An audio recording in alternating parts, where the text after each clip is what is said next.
Ya, kita bersama-sama akan melihat cerita tentang Yunus. Nah, saya akan pakai ini. Ya.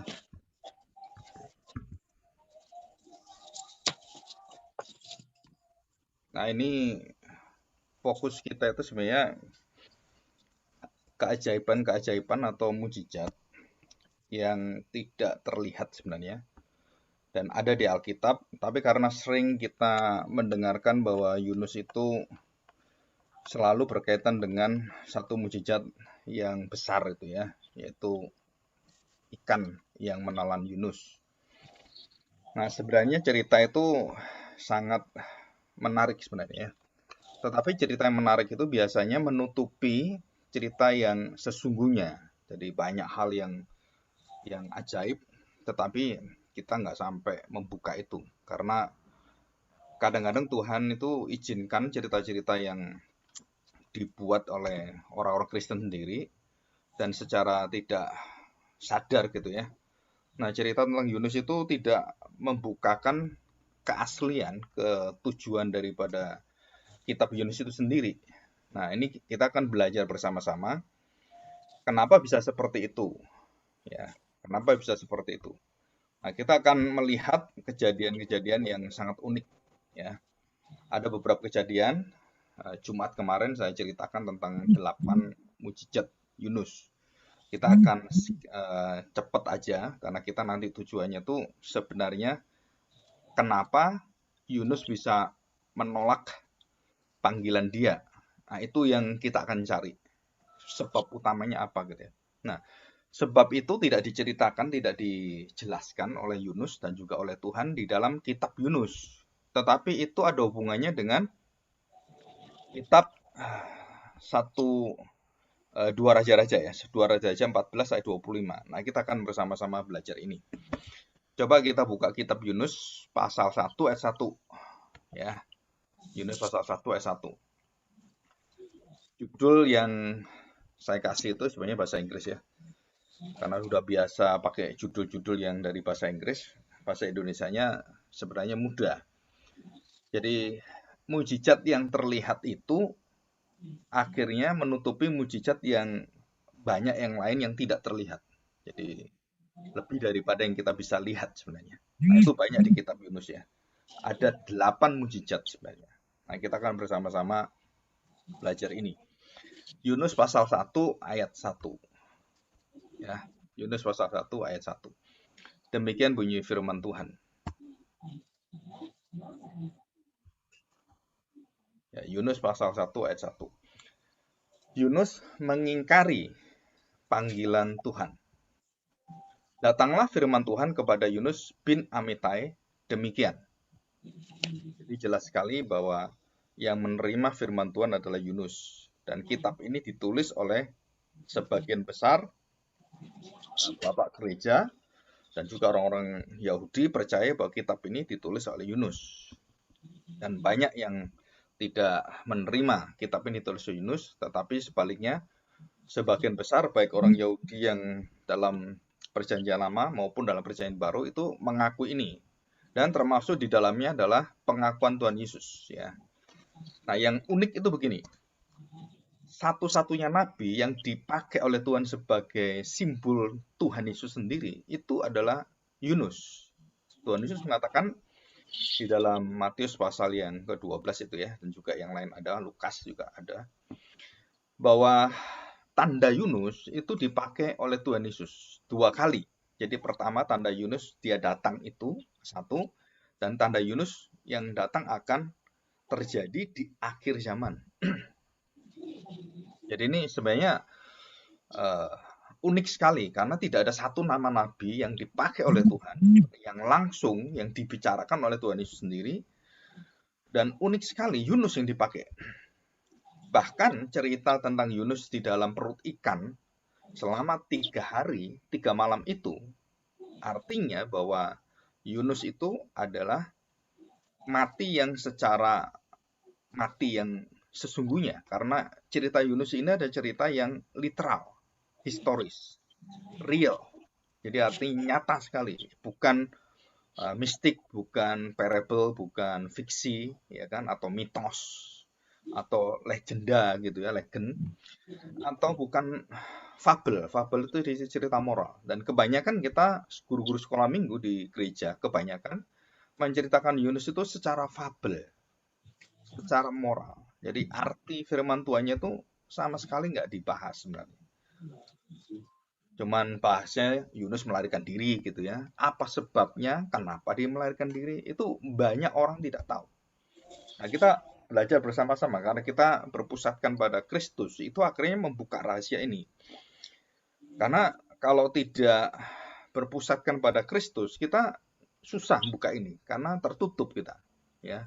Tertutup dan tidak bisa dibuka kecuali Kristus yang menerjemahkan, menafsirkan perjanjian lama sesuai dengan dirinya sendiri, sesuai dengan penggenapannya. Nah, kita akan perhatikan ini. Kita lihat screen ya, kita lihat screen. Nah, kita akan perhatikan berapa kalikah Allah berbicara kepada manusia, Allah berbicara kepada alam semesta, Allah berbicara kepada binatang. Nah, di sini kita melihat bahwa Allah itu berbicara kepada Yunus dan dikatakan datanglah firman Tuhan kepada Yunus ya bin Amitai. Terus kemudian apa yang dibicarakan Tuhan pada ayat 2 dan selanjutnya itu ada. Nah, perhatikan baik-baik. Allah berbicara kepada manusia. Berbicara apa? Dengan akal budinya, dengan pikirannya, dengan hatinya, dengan rohnya. Tetapi juga Allah berbicara dengan langsung dengan tubuhnya. Jadi tidak perlu akal budi, tidak perlu roh yang seperti manusia, hati seperti manusia. Kenapa? Karena ikan yang besar itu, yang diperintahkan oleh Tuhan untuk menelan Yunus, mulut ikan itu tidak punya akal budi dan tidak punya roh seperti manusia, tidak punya hati seperti manusia. Tetapi itu diperintahkan oleh Tuhan, ya, diperintahkan oleh Tuhan di situ ya. Nanti tak Nah, kita akan melihat ini. Kamu tinggal ke Bekasi nggak apa-apa kan? Nanti Ya, kalau perlu apa-apa ya bilang. Bu Sunarti bisa dimatiin dulu ya. Iya. Nah, suaranya. Ya. Nah, kita akan lanjutkan. Ya. Nah, Yunus ini kita akan lihat.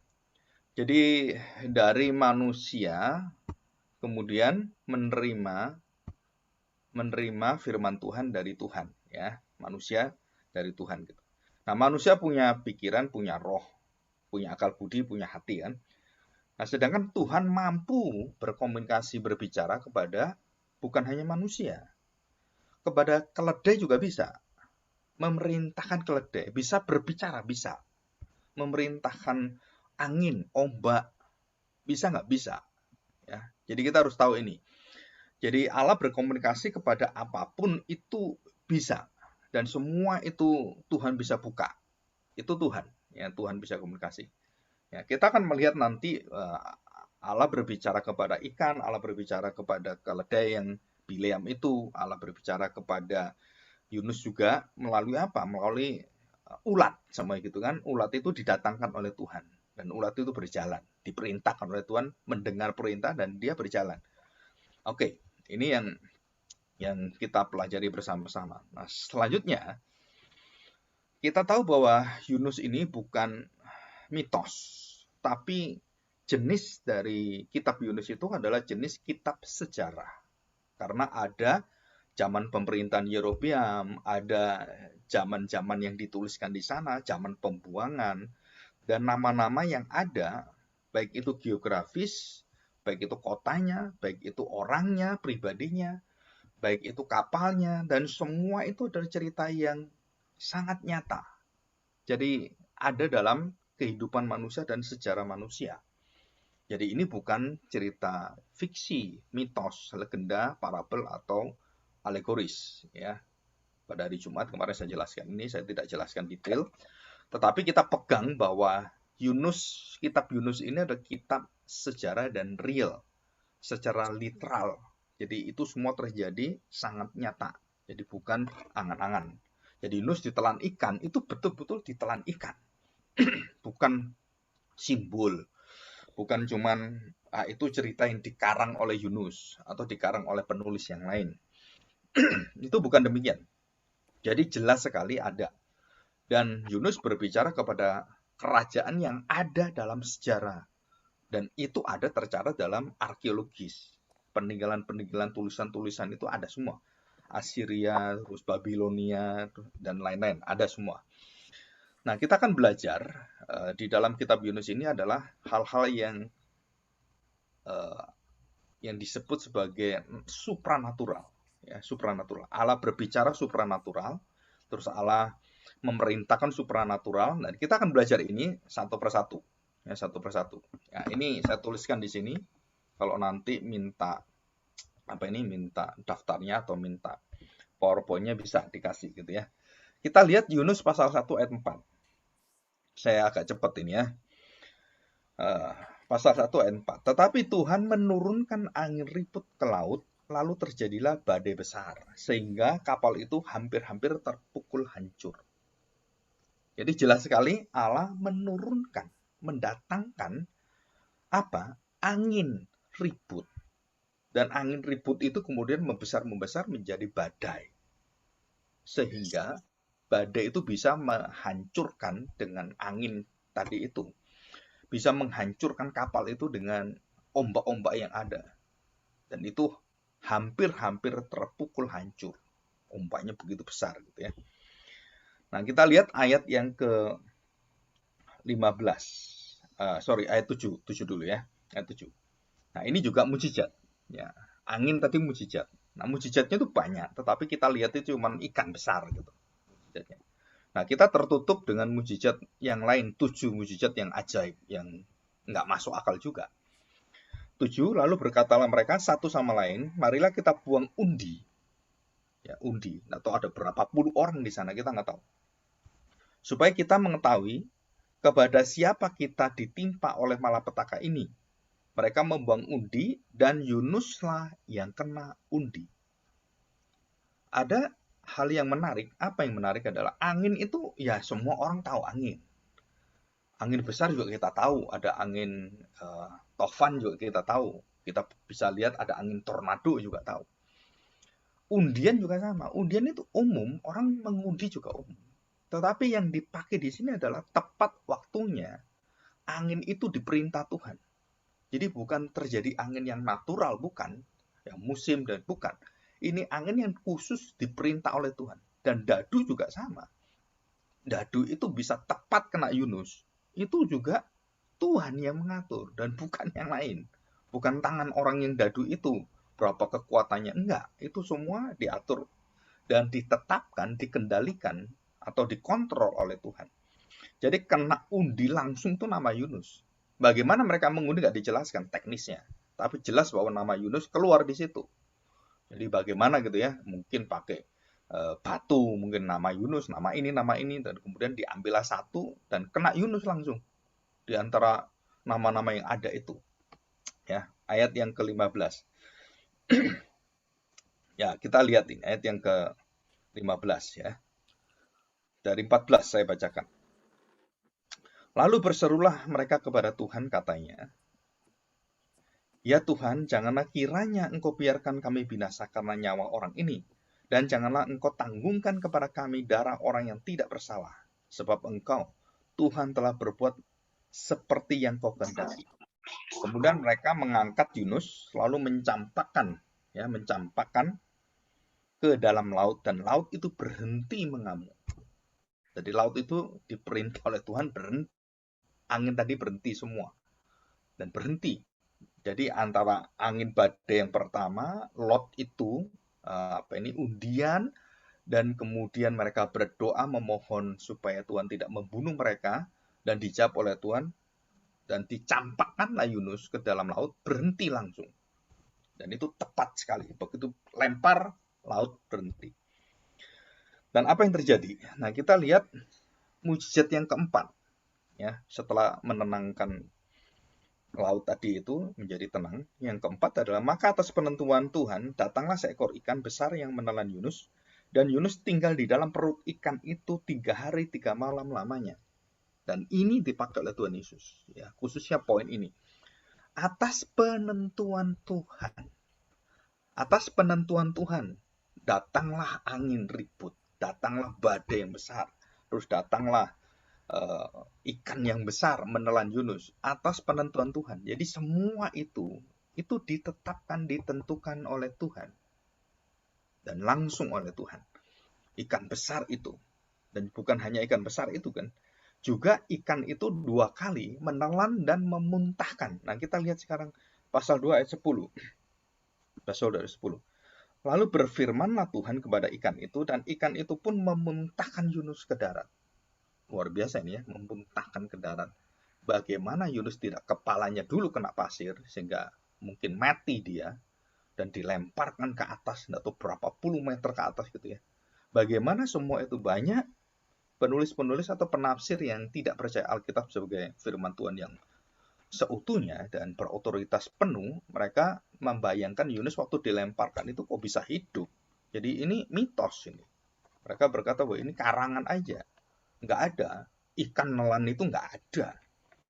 Nah, mereka pakai alasan itu. Tetapi kalau kita mau secara sains, secara pemikiran yang menurut firman Tuhan, itu bisa sekali. Kenapa? Karena Yunus dimuntahkan dengan air, dengan semua yang ada dalam perut ikan itu untuk apa? Untuk menyiapkan Yunus supaya jatuhnya tidak mati dia, atau tidak patah tulang, tidak kepalanya pecah.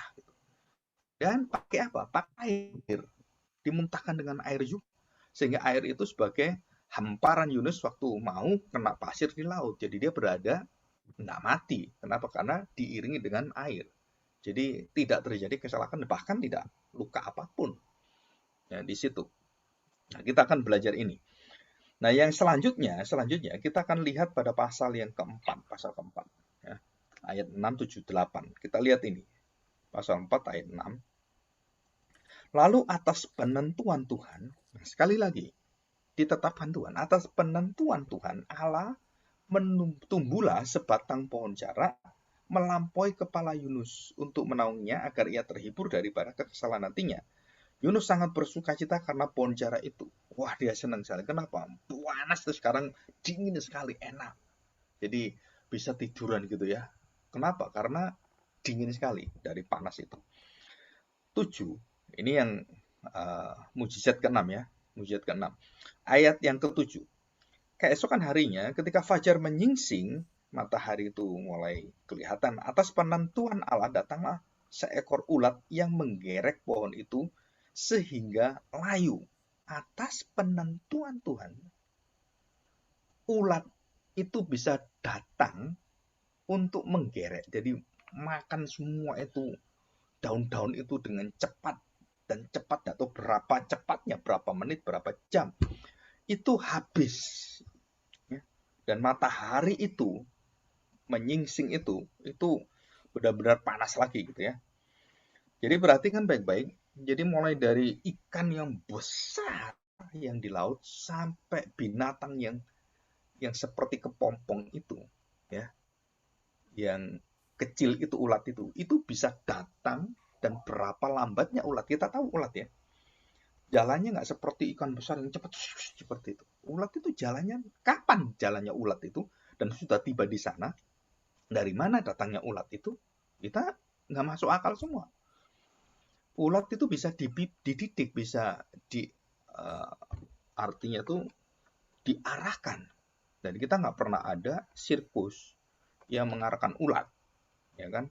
Ikan ada, lumba-lumba, anjing ada, ya kan? Kuda ada, terus harimau ada, sirkus harimau itu ada, singa juga ada, dan yang lain ada, yang bisa dididik, bisa diarahkan. Tetapi nggak ada sirkus ulat, itu nggak ada. Kenapa? Siapa mau nungguin ulat jalan? Lambatnya kayak gitu kan, pelan-pelan itu. Ya nggak ada orang mau. Dan memang tidak bisa, ulat nggak bisa dididik untuk jadi sirkus.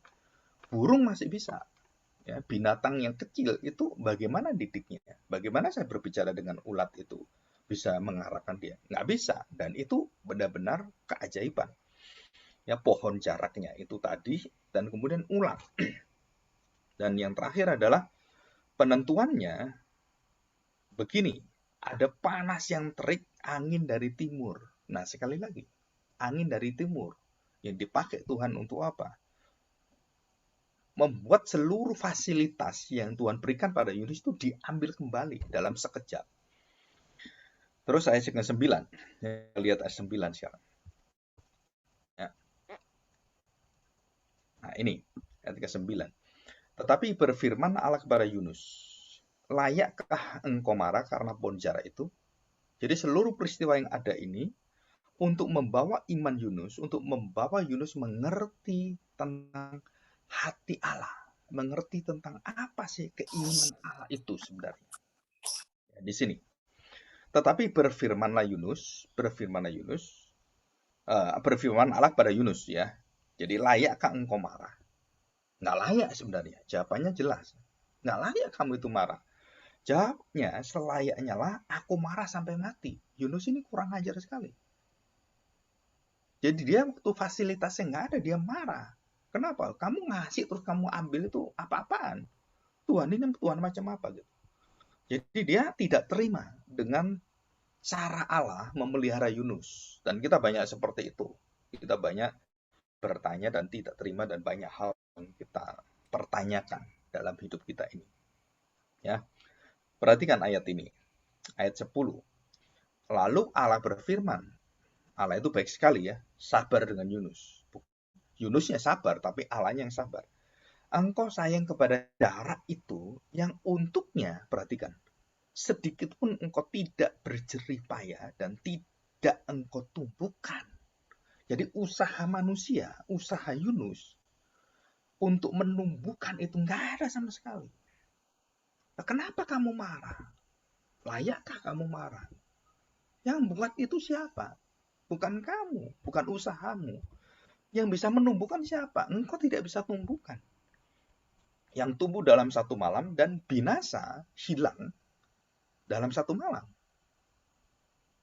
Bagaimana tidak aku akan sayang kepada Niniwe, kota yang besar itu, yang berpenduduk lebih dari 120.000 orang. 120.000 orang yang semuanya tidak tahu membedakan tangan kanan dan tangan kiri dengan ternaknya yang banyak. Jadi ada orang mengatakan bahwa membedakan tangan kanan dan kiri itu seperti anak-anak yang tidak bersalah karena dia masih belum memiliki moral untuk memilih baik dan buruk. Nah, apakah ini anak-anak yang di sana itu disayangi Tuhan atau secara umumnya Niniwe itu penduduknya semua tidak tahu tangan kanan dan tangan kiri? Ini adalah penafsiran secara moralitas bahwa orang-orang yang keji itu secara natur hidupnya mereka tidak mengenal kebenaran. Di sini, ya. Nah, kita akan membahas ini secara khusus. Motivasi Yunus ini itu sebenarnya apa? Dan motivasi Tuhan sebenarnya tujuannya apa? Nah, di dalam kitab Yunus tidak diberitahukan mengapa Tuhan melakukan ini dan mengapa Yunus itu tidak melakukan yang benar. Dan yang paling unik di dalam kitab Yunus ini itu tentang perkataan Tuhan Yesus. Ya, kita lihat ini. Matius 12 ayat 40. Saya bacakan dari 39. Ini Christ sebagai pembuka rahasia Yunus. Dan kita kalau melihat cerita Yunus sebagai cerita dimakan ikan, kita nggak akan bisa mengerti makna Yunus ini. Kita hanya sebagai orang moralis. Dan gereja-gereja, sekolah-sekolah minggu itu hanya mengajar moralitas, tidak mengajar tentang Kristus di dalamnya. Tidak mengajar apa sih tujuan Allah memakai cerita Yunus ini untuk gerejanya. Kita nggak mendapatkan itu. Nah, kenapa?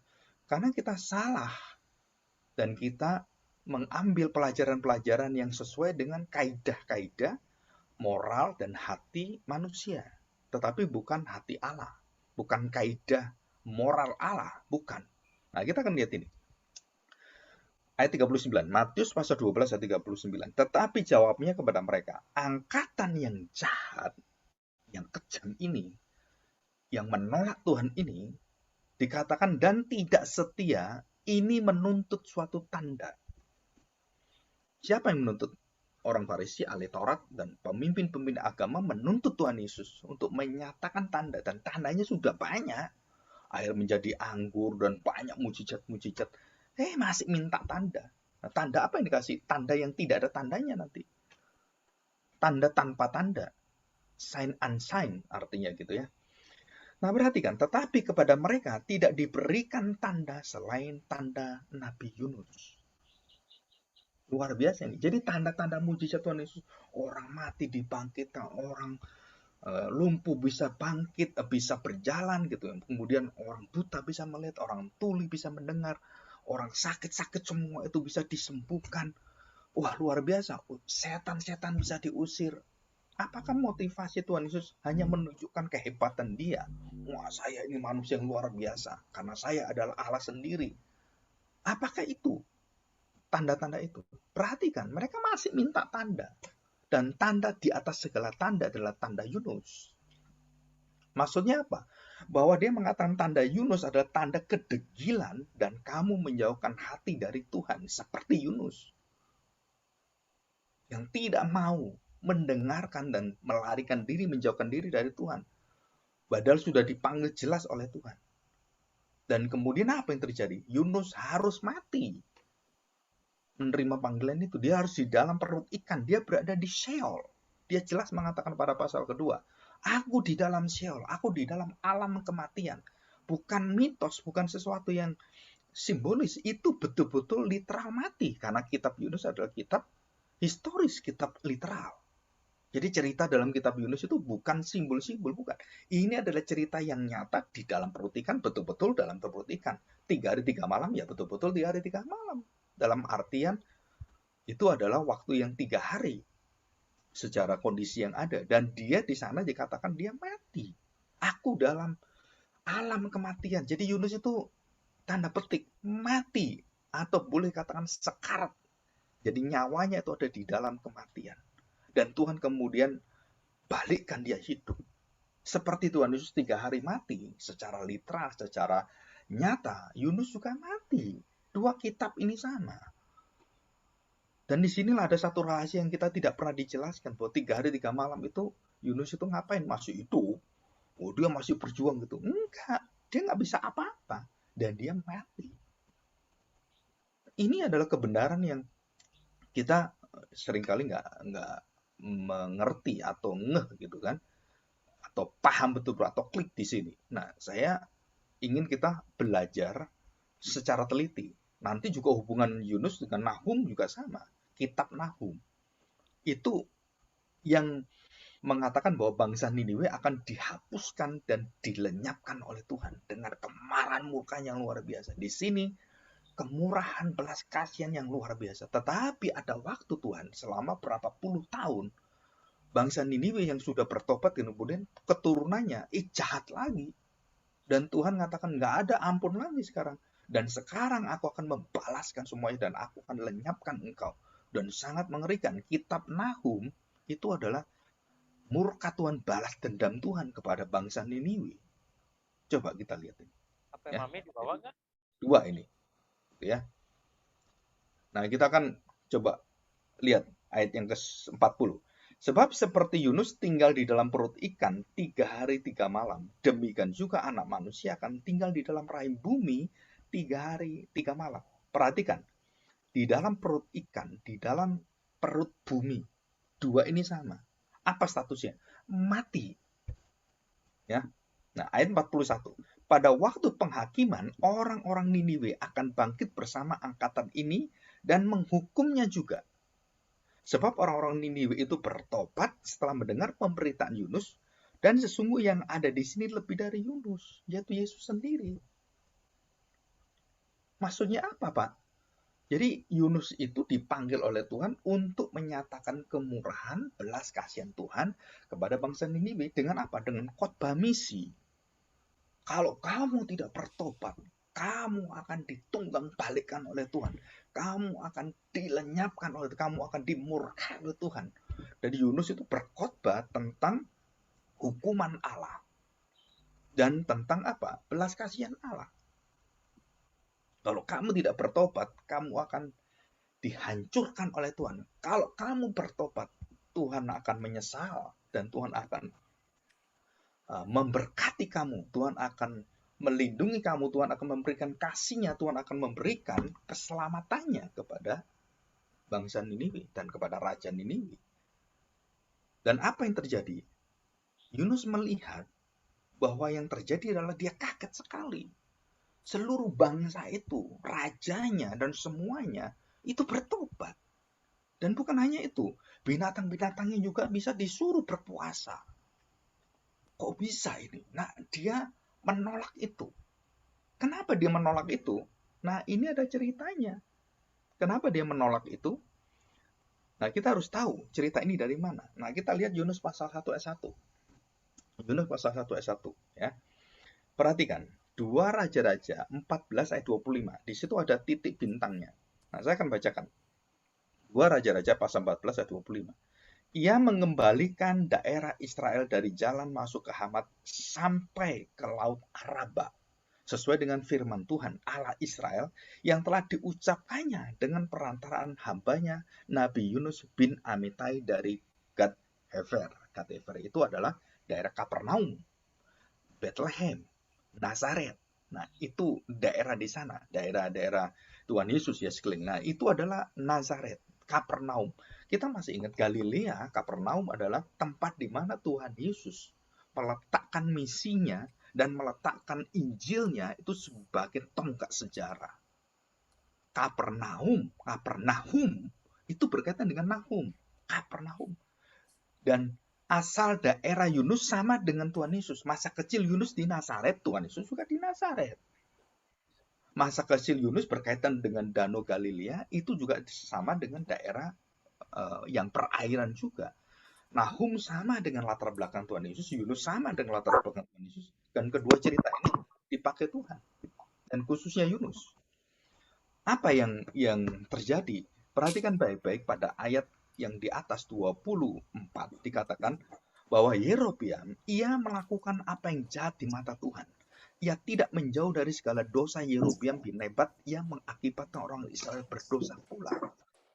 Jadi Raja Israel, Yehuda, dan Raja Israel yang juga sama, itu dua kerajaan yang pecah. Yerobeam dengan Rehabeam di dalam pecah yang dipecahkan Tuhan, dikoyakkan Tuhan. Raja-raja ini jahat semua dan sedikit sekali raja yang bertobat. Sedikit sekali. Dan semua raja ini keji sekali. Dan Tuhan meminta Yunus, nah ini perhatikan, Tuhan meminta Yunus untuk datang kepada Raja Yerobeam, raja yang jahat, yang keji itu, yang tidak berkemanusiaan, itu mendapatkan berkat Tuhan. Kan aneh ini. Raja yang jahat didatangi dengan nabi, dan Tuhan mengatakan, katakan bukan karena kejamnya, tapi karena belas kasihan Tuhan kepada bangsa Israel, dan khususnya kepada raja-raja yang masih diberi kesempatan oleh Tuhan. Jadi pengalaman Yunus ini, raja yang keji, raja yang kejam, raja yang biadab, yang melebihi dari dosa Sodom dan Gomora yang mereka lakukan, itu diberi kesempatan oleh Tuhan untuk bertobat. Dan Yunus menunggu, apakah raja ini bertobat? Tidak bertobat, diberkati oleh Tuhan, daerahnya ditambah. Jadi raja ini semakin diberkati, semakin melawan Tuhan, semakin diberi mujizat, semakin tidak mengakui Tuhan. Dan ini loh tandanya yang Tuhan katakan kepada bangsa Israel, kepada para ahli Taurat, orang-orang Farisi yang meminta tanda. Tandanya apa? Tanda Yunus. Tanda apa? Bahwa kamu sudah diberkati, kamu sudah mendapatkan begitu banyak mujizat. Sejarah-sejarah membuktikan bagaimana Tuhan memelihara bangsa Israel pada saat di bawah pemerintahan Mesir Fir'aun.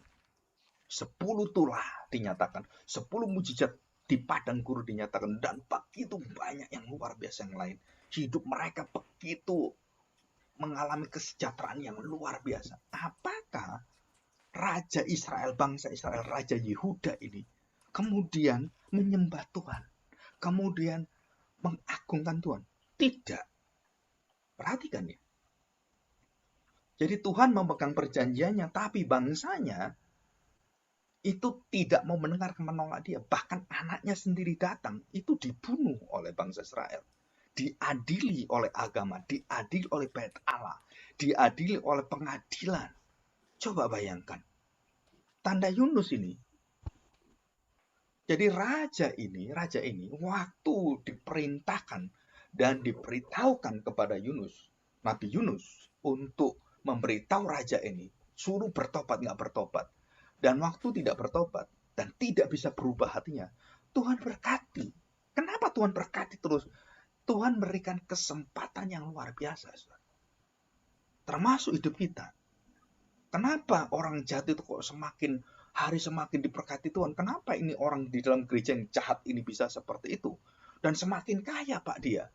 Itu orang yang memusuhi orang-orang yang baik, orang-orang yang suci, yang kudus dalam gereja. Ini pemimpin gereja ini semakin sombong dia, semakin sok mengatur gereja, semakin melakukan dirinya adalah pusat daripada seluruh pelayanan seluruh gereja itu. Dan dia semakin hari semakin keras, semakin kejam, semakin berpusat pada dirinya sendiri dan mengatur semuanya. Wah, saudara tahu, Tuhan masih memberikan belas kasihan.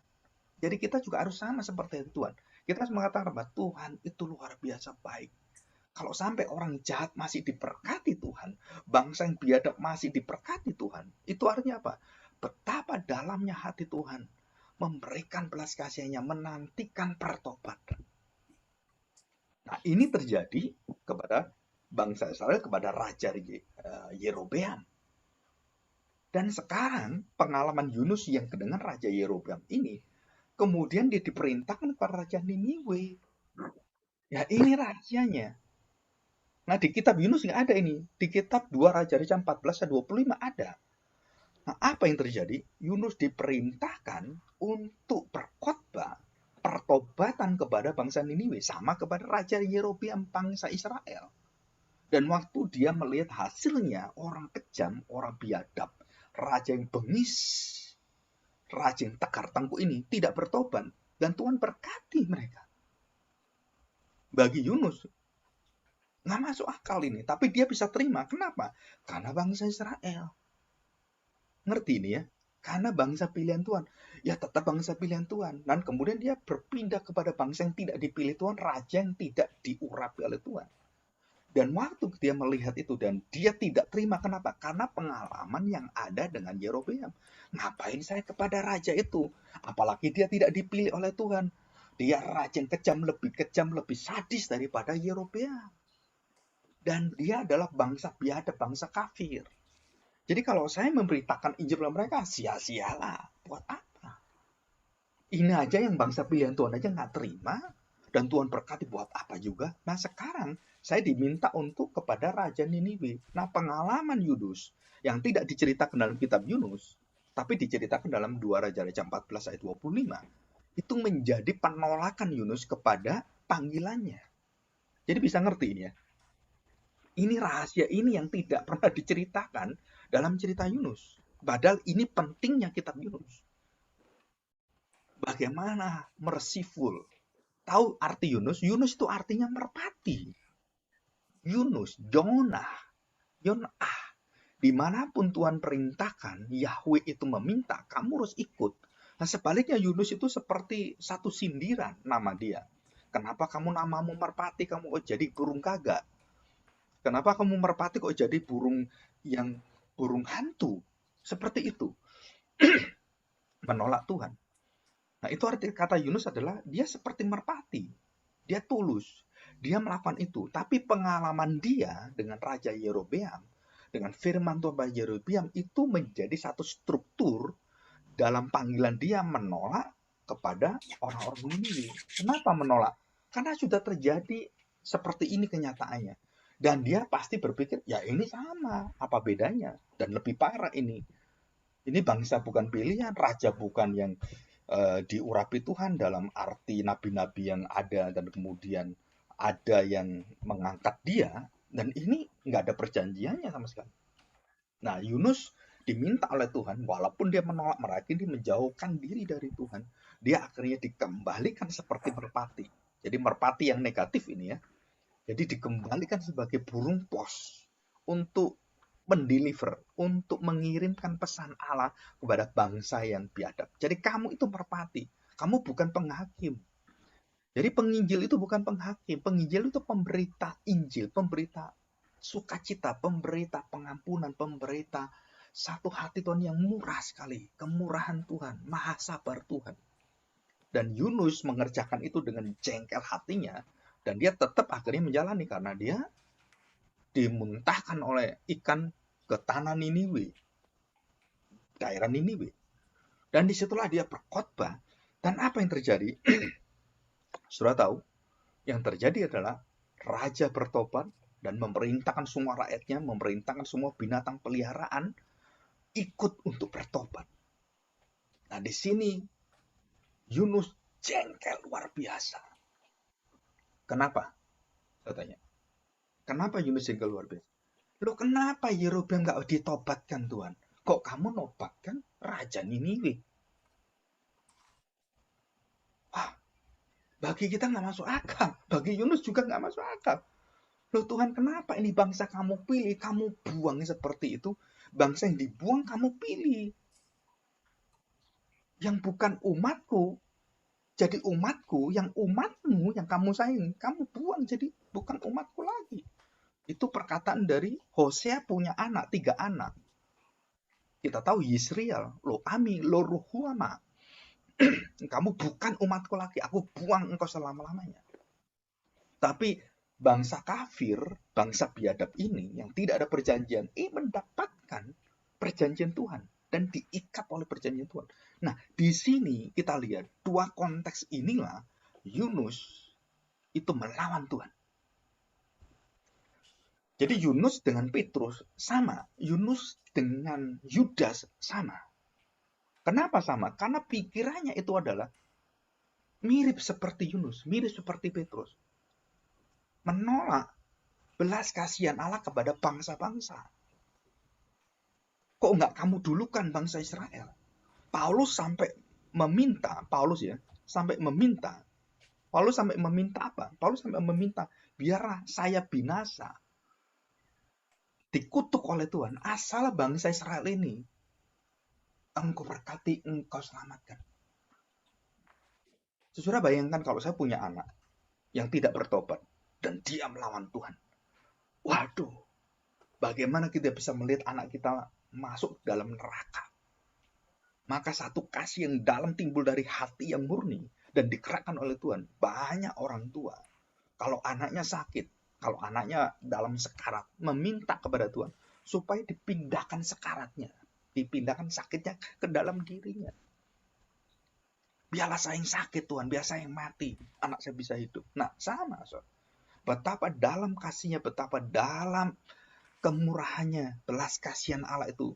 Sehingga dia mengatakan pada Yunus, beritakan kepada mereka, bertobat atau tidak, kamu mau punya pikiran seperti Yerobeam atau tidak, aku adalah Allah yang mengatur diriku sendiri, bukan kamu atur. Belas kasihan Allah itu dicurahkan oleh Tuhan, luar biasa.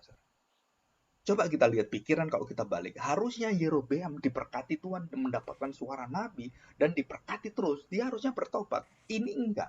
Hanya sekali diberi kesempatan bertobat. Luar biasa. Jadi hati Yunus adalah hati yang meninggikan nasionalisme, meninggikan kebangsaannya, meninggikan akan derajatnya. Meninggikan apa? Meninggikan akan status umat perjanjian. Keistimewaan. Nah, saudara, Paulus pernah mengatakan, di antara semua itu, aku yang paling istimewa. Aku lahir dari suku Benyamin, aku orang yang luar biasa dan diberkati, dan dia ceritakan semua bagaimana dia menderita. Tapi dia mengatakan apa? Itu semua adalah sampah. Coba bayangkan, di hadapan Tuhan, kalau saya tidak bertobat, tidak mendapatkan kemurahannya, percuma.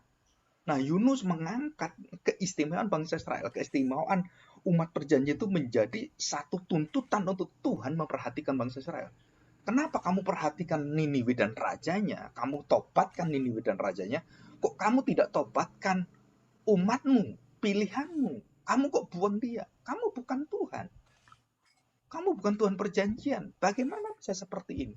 Dan disitulah tuntutan yang ada dalam pikiran Yunus. Dia tidak bisa terima. Dan dia mengatakan, layak aku marah Tuhan kepada kamu. Tuhan dimarahi oleh Yunus loh. Bukan Yunus dimarahi oleh Tuhan. Ini nabi yang kurang ajar sekali. Tetapi disinilah cerita Yunus itu menjadi cerita yang sangat indah sekali. Kenapa? Hati Tuhan kepada kita, bangsa-bangsa yang bukan dipilih Tuhan, melalui Kristus, tanda Yunus. Yesus mengatakan bahwa tanda Yunus ini akan aku pakai untuk angkatan jahat ini, angkatan Yerobeam, angkatan kamu yang jahat, angkatan-angkatan yang biadab, angkatan daripada orang seperti dosa akan, orang seperti yang melawan Musa, dan yang ada di padang belantara yang dibinasakan Tuhan. Nah, dia katakan seperti kamu angkatan yang jahat. Di situ. Jadi meninggikan panggilan, meninggikan semua tentang keistimewaan sebagai orang Kristen untuk menuntut Tuhan. Nah, saudara, Tuhan mengatakan apa? Tidak ada tanda selain tanda yang di atas segala tanda. Kematianku 3 hari 3 malam menentukan kamu diselamatkan atau tidak.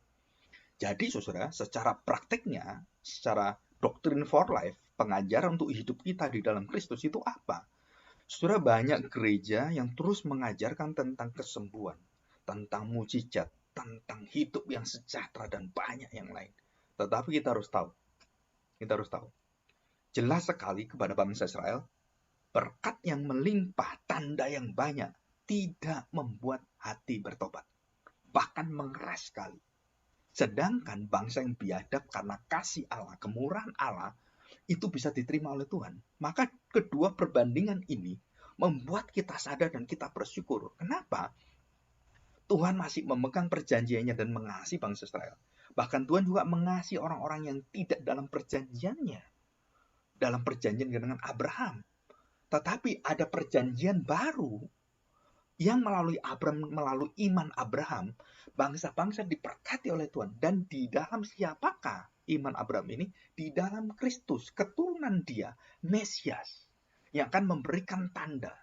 Tanda perjanjian baru adalah darahnya, salibnya, penderitaannya. Dan dialah akan dipakai untuk apa? Membuka seluruh daripada belas kasihan kepada bangsa-bangsa. Nah, disinilah harusnya bangsa Israel menjadi terang bagi bangsa-bangsa lain. Dia menutupi keselamatan. Dia menggagai pintu surga itu. Dia menyetop bangsa lain karena dia ingin yang masuk lebih dulu.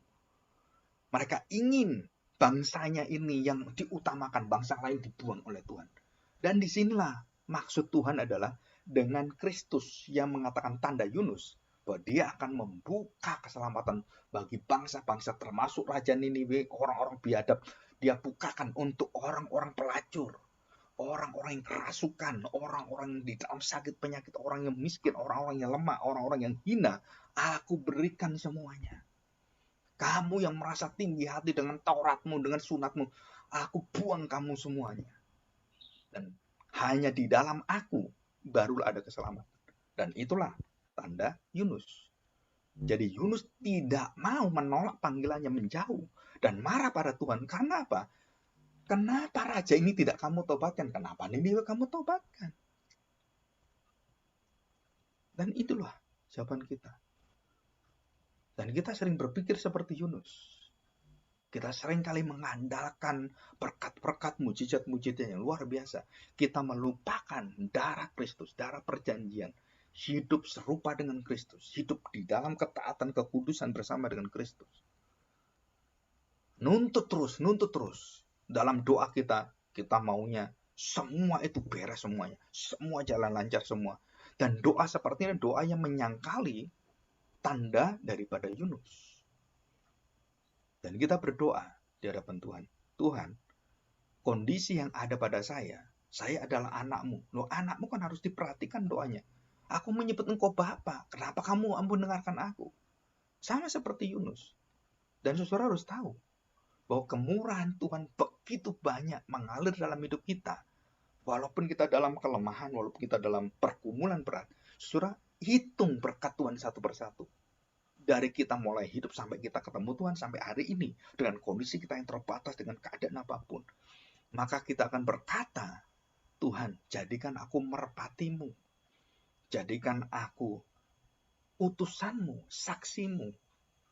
Seperti Yunus yang melarikan diri akhirnya menemukan, dan di situ dikatakan Tuhan Yesus, Yunus akhirnya bertobat, bangsa Niniwe bertobat, dan Yunus mendapatkan misi yang baru, visi yang baru apa? Bahwa Tuhan tidak membedakan bangsa.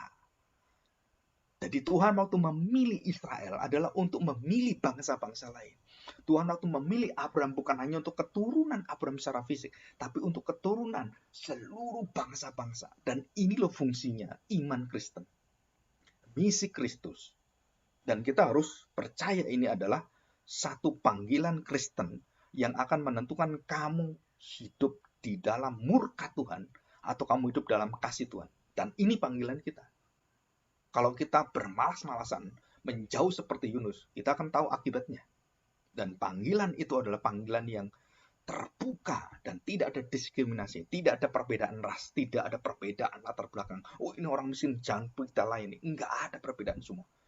Dan mulai dari pemimpin gereja sampai kepada jemaatnya harus memiliki hati merpati, hati yang kudus, hati yang tulus, hati yang menegakkan bahwa kasih Tuhan, belas kasihan Allah, kemurahan Allah itu berlaku bagi semua bangsa. Sebejat apapun, sebengis apapun, Tuhan berhak untuk menolong mereka. Dan raja yang dipilih oleh Tuhan, yang paling diberkati, yang dikuduskan oleh Tuhan, bisa dibuang oleh Tuhan. Ini adalah satu ekstrim kiri dan kanan. Di hadapan Tuhan adalah satu. Dan kita tidak bisa untuk memegang satu atau yang kiri atau yang kanan. Tapi hati Tuhan yang kita pegang. Dan kita bersyukur. Kenapa? Karena panggilan itu sampai akhir zaman. Saya ingin tanya, berapa waktukah kita bersaksi? Apakah kita sibuk dengan diri kita sendiri? Apakah kita tidak memperhatikan panggilan Tuhan sebagai merpati dalam hati kita? Hendaklah kamu tulus seperti merpati, cerdik seperti ular. Itu ada perkataan Tuhan Yesus. Jadi tulus seperti merpati, seperti Yunus. Jadi akhirnya Yunus mendapatkan panggilan dan dimurnikan, disegarkan, refresh, reshape, dan kemudian regain. Dan dia mendapatkan kembali panggilan yang asli dari seorang nabi, dari seorang bangsa Israel, dari utusan Tuhan. Bahwa Injil untuk segala bangsa, kemurahan Allah masih terbuka sampai tanda terakhir. Yunus yang terakhir, Tuhan Yesus akan menjadi hakim. Ya, kita bersyukur, kita berdoa, dan kita mohon pertolongan Tuhan. Mari kita berdoa. Kami bersyukur Bapa, karena kami mendengarkan satu kemurahan Tuhan yang luar biasa, yang indah. Maka di sini Tuhan, kami buka hati kami, biarlah hati kami bukan seperti burung gagak. Hati kami bukan seperti lalat yang mencari kebusukan-kebusukan, yang selalu disampah. Tetapi hati kami seperti tawon, seperti yaitu merpati, sehingga ketulusan, kekudusan, keindahan yang kami cari. Kami bersyukur Tuhan, kami tidak mau menjadi burung hantu yang terus membuat orang ketakutan. Tapi kami sungguh ingin seperti ulat yang Tuhan pakai. Ingin seperti ikan itu yang Tuhan perintahkan dengan taat. Karena Yunus tidak taat. Seharusnya Yunus merpati itu taat. Dan begitu dengan diri kami Tuhan. Dan kami percaya. Kami ingin sekali Tuhan. Kami tidak dibuang oleh Tuhan. Kami ingin kami bersama dengan Engkau. Kami ingin berdoa bagi orang sekeliling kami.